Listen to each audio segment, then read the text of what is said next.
നമസ്കാരം എല്ലാ സുഹൃത്തുക്കൾക്കും ഒരിക്കൽ കൂടി ഫുട്ബോൾ കിക്ക് എന്ന യൂട്യൂബ് ചാനലിലേക്ക് വീണ്ടും സ്വാഗതം. കേരള ബ്ലാസ്റ്റേഴ്സിനെ കുറിച്ചും ഇന്ത്യൻ സൂപ്പർ ലീഗിനെ കുറിച്ചുമുള്ള ഏറ്റവും പുതിയ അപ്ഡേറ്റുകളാണ് ഇന്നത്തെ വീഡിയോയിലൂടെ നമ്മൾ നോക്കാൻ പോകുന്നത്. വീഡിയോയിലേക്ക് കടക്കും മുമ്പ് നിങ്ങൾ ഇതുവരെയായിട്ടും ചാനൽ സബ്സ്ക്രൈബ് ചെയ്യാതെയാണ് വീഡിയോ കണ്ടുകൊണ്ടിരിക്കുന്നതെങ്കിൽ ദയവായി സബ്സ്ക്രൈബ് ചെയ്ത് വീഡിയോ കാണാൻ ശ്രമിക്കുക. അപ്പോൾ ഗൈസ്, ആദ്യം തന്നെ നമുക്ക് ഇന്നലെ Kerala Blasters versus Jamshedpur FC super cup മത്സരം നടന്നിട്ടുണ്ടായിരുന്നു.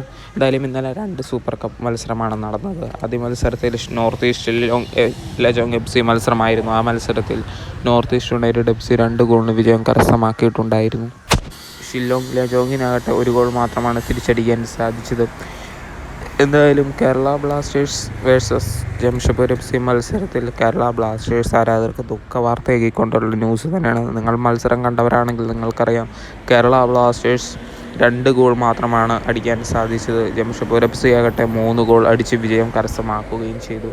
ഇതിലൂടെ കേരള ബ്ലാസ്റ്റേഴ്സ് സൂപ്പർ കപ്പിൽ നിന്ന് ഏകദേശം പുറത്തായിട്ടുണ്ട്. എന്തായാലും ബ്ലാസ്റ്റേഴ്സ് ഇപ്പോൾ ടീം വിട്ട് കൊച്ചിയിലേക്ക് മടങ്ങി വരുന്നുവെന്നാണ് നമുക്കറിയാൻ സാധിച്ചിരിക്കുന്നത്. ബ്ലാസ്റ്റേഴ്സിനു വേണ്ടി അവരുടെ വിദേശ താരമായ ഡിമിട്രിയോസ് ഡയമൻറ്റക്കോസിൻ്റെ വക 2 പെനാൽറ്റിയിലൂടെയാണ് 2 ഗോളുകൾ അടിച്ചതും. ആദ്യ പകുതിയിലും രണ്ടാം പകുതിയിലും കിട്ടിയ പെനാൽറ്റിയാണ് ഡയമൻറ്റക്കോസ് ഗോളുകളാക്കി മാറ്റിയത്. എന്നാൽ ജംഷഡ്പൂർ FCക്ക് ആകട്ടെ ഡാനിയൽ ഷിമയുടെ ഇരട്ട ഗോളുകളും മറ്റൊരു താരത്തിൻ്റെ ഗോളും കൂടി 3-2 എന്ന നിലയിൽ മത്സരം അവസാനിക്കുകയായിരുന്നു. അവസാന മിനിറ്റിൽ ജംഷഡ്പൂർ FCയുടെ വിദേശ താരമായ ഡാനിയൽ ഷിമയ്ക്ക് റെഡ് കാർഡ് കിട്ടി പുറത്തു പോകുന്നത് നമ്മൾ കണ്ടിട്ടുണ്ടായിരുന്നു. എന്തായാലും ബ്ലാസ്റ്റേഴ്സ് ആരാധകർക്ക് നിരാശ വാർത്ത തന്നെയാണിത്. കഴിഞ്ഞ ദിവസം ഡിമിട്രിയോസ് ഡയമൻറ്റക്കോസ് ഒരു ഇൻ്റർവ്യൂവിൽ കൊടുത്ത വാർത്തയാണ് നമ്മൾ പറയാൻ പോകുന്നത്. കേരള ബ്ലാസ്റ്റേഴ്സിൻ്റെ വിദേശ താരമായ അഡ്രിയ ലൂണയെക്കുറിച്ച് ഡിമിട്രിയോസ് പറഞ്ഞ വാക്കുകൾ നോക്കാം.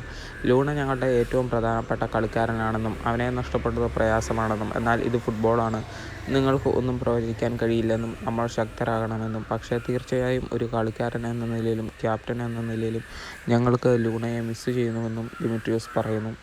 ലൂണ ഉണ്ടായിരുന്നപ്പോൾ ഞങ്ങൾക്ക് അവസരങ്ങൾ സൃഷ്ടിക്കാൻ ലൂണയുണ്ടായിരുന്നു. പക്ഷേ അവൻ അവിടെ ഇല്ലാതിരിക്കുമ്പോൾ ഞങ്ങൾ ഉത്തരവാദിത്തം ഏറ്റെടുക്കണം.